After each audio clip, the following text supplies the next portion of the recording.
सोचिए, अगर आपको बोलने की आजादी न मिले, अगर आपको अपनी बात रखने का हक न हो, अगर सरकार जब चाहे आपको जेल में डाल दे, तो कैसा होगा ये देश।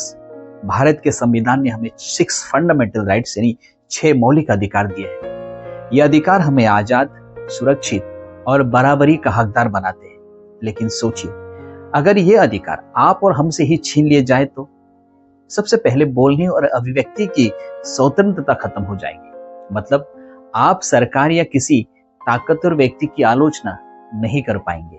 अखबार, मीडिया और यहाँ तक सोशल मीडिया सब पर ताले लग जाएंगे। अगर बराबरी का अधिकार ना हो तो जाति, धर्म और पैसे के आधार पर भेदभाव खुलेआम होगा। अमीर और ताकतवर लोग ही देश चलाएंगे, गरीब और कमजोर लोग दबाए जाएंगे। अगर जीवन और व्यक्तिगत स्वतंत्रता का अधिकार ना हो तो पुलिस या प्रशासन आपको बिना वजह जेल में डाल सकता है। आपकी जान की सुरक्षा किसी के हाथ में नहीं रहेगी। 1975 का इमरजेंसी वो समय था जब भारत से लोकतंत्र और फंडामेंटल राइट्स लगभग छीन लिए गए थे। जनता आवाज नहीं उठा सकती थी, प्रेस चुप था और अदालत असहाय थी। भारत में अब तक कुल 3 बार राष्ट्रीय आपातकाल यानी नेशनल इमरजेंसी घोषित किया गया।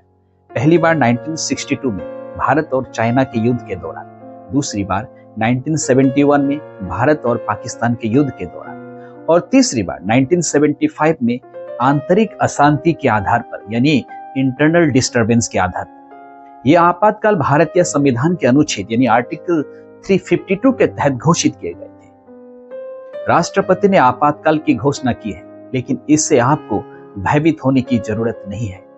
इन्हीं शब्दों के साथ तत्कालीन प्रधानमंत्री श्रीमती इंदिरा गांधी ने आज से 50 साल पहले इमरजेंसी की घोषणा की थी।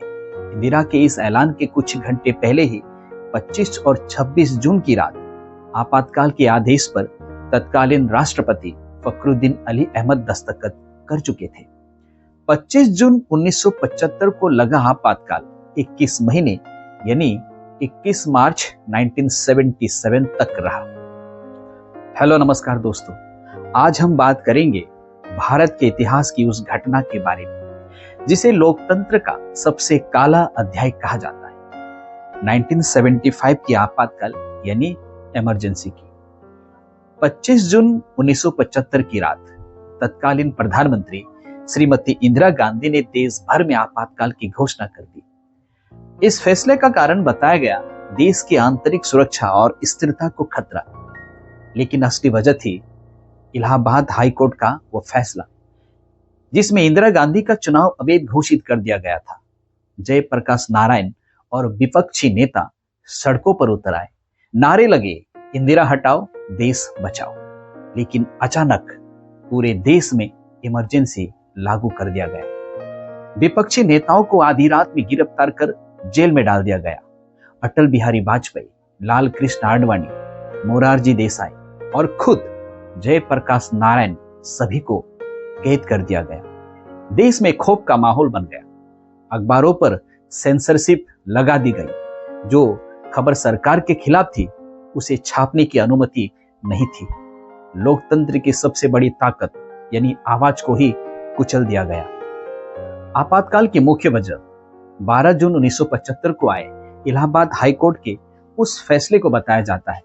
दरअसल 1971 में हुए लोकसभा चुनाव में इंदिरा गांधी ने रायबरेली सीट से राज नारायण को हराया था।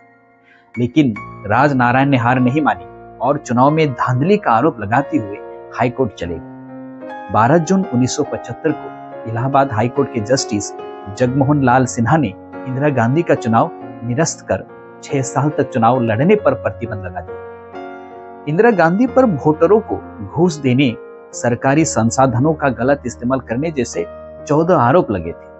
कोर्ट के फैसले के बाद इंदिरा गांधी पर विपक्ष ने इस्तीफे का दबाव बनाया, लेकिन उन्होंने इस्तीफे देने से इनकार कर दिया। जयप्रकाश नारायण ने इंदिरा के खिलाफ मोर्चा खोल रखा था। आपातकाल यानी इमरजेंसी के जरिए इंदिरा गांधी ने उसी विरोध को शांत करने की कोशिश की। आपातकाल लागू होते ही आंतरिक सुरक्षा कानून के तहत राजनीतिक विरोधियों की गिरफ्तारी की गई। जयप्रकाश नारायण, लाल कृष्ण आडवाणी, अटल बिहारी वाजपेयी जॉर्ज फर्नांडिस जैसे बड़े नेताओं को जेलों में डाल दिया गया। नागरिकों के मौलिक अधिकार यानी फंडामेंटल राइट्स भी निलंबित कर दिए। प्रेस पर भी सेंसरशिप लगा दिया गया। हर अखबार में सेंसर अधिकारी बैठा दिया गया। उसकी अनुमति के बाद ही कोई समाचार पत्र छाप सकता था। आज आपातकाल को सिर्फ इंदिरा के नाम से ही जाना जाता है। तत्कालीन प्रधानमंत्री ने 25 जून 1975 को आंतरिक अशांति के नाम पर आपातकाल घोषित किया, किंतु वास्तव में यह खतरे में घिरी उनकी कुर्सी को बचाने के लिए था। विडंबना यह है कि 1977 में उन्होंने स्वयं ही आपातकाल हटाकर चुनाव की घोषणा करनी पड़ी। इस निर्णय को जानकर सभी चकित थे। आपातकाल के आज 51 वर्ष पूरे होने को है। हमारी याददाश्त कमजोर होती है, लेकिन अतीत में पीछे लौट कर देखने से हमें कुछ जरूरी सीखें मिलती है। ऐसे में यह जानना भी उपयोगी होगा कि इंदिरा गांधी ने आपातकाल क्यों लगाया और क्यों उसे हटाने का निर्णय किया। कहानी 12 जून 1975 को शुरू होती है। सुबह 10:05 खबर आती है कि इलाहाबाद हाईकोर्ट ने इंदिरा गांधी को चुनाव में अनुचित आचरण का दोषी पाकर उनकी सांसद सदस्यता समाप्त कर दी है। उसी शाम को एक और बुरी खबर भी आ गई कि गुजरात में कांग्रेस चुनाव हार गई है। वहां इंदिरा ने जमकर चुनाव प्रचार भी किया था, लेकिन युवाओं का नवनिर्माण आंदोलन हार का कारण बना। बांग्लादेश विभाजन के बाद इंदिरा की दुर्गा वाली छवि एकाएक धुंधली हो गई थी। इंदिरा ने कुछ समय के लिए इस बारे में सोचा कि वे सुप्रीम कोर्ट से दोस्त मुक्त घोषित होने तक इस्तीफा दे दें और अपनी पसंद की किसी व्यक्ति को प्रधानमंत्री बना दे, लेकिन बाद में उन्होंने यह विचार त्याग दिया। 24 जून को सुप्रीम कोर्ट ने इलाहाबाद हाईकोर्ट के फैसले को स्टे देने से इनकार कर दिया और आदेश दिया कि इंदिरा लोकसभा की कार्रवाई में न तो हिस्सा ले सकेंगी और न ही वोट दे सकेंगी। 25 जून की रात इंदिरा ने मंत्रिमंडल से चर्चा किए बिना ही आपातकाल की घोषणा कर दी। 25 जून को ही शाम को सर्वोदयी नेता जयप्रकाश नारायण समेत तमाम विपक्षी नेताओं ने दिल्ली के रामलीला मैदान में सभा की थी। यहाँ जयप्रकाश नारायण ने नारा बुलंद किया था, सिंहासन खाली करो कि जनता आती है। सभा के बाद जयप्रकाश नारायण दिल्ली के गांधी शांति प्रतिष्ठान में ठहरे थे। तड़के 3 बजे पुलिस उन्हें गिरफ्तार करने पहुंची तो उन्होंने कहा, विनाश काले विपरीत बुद्धि।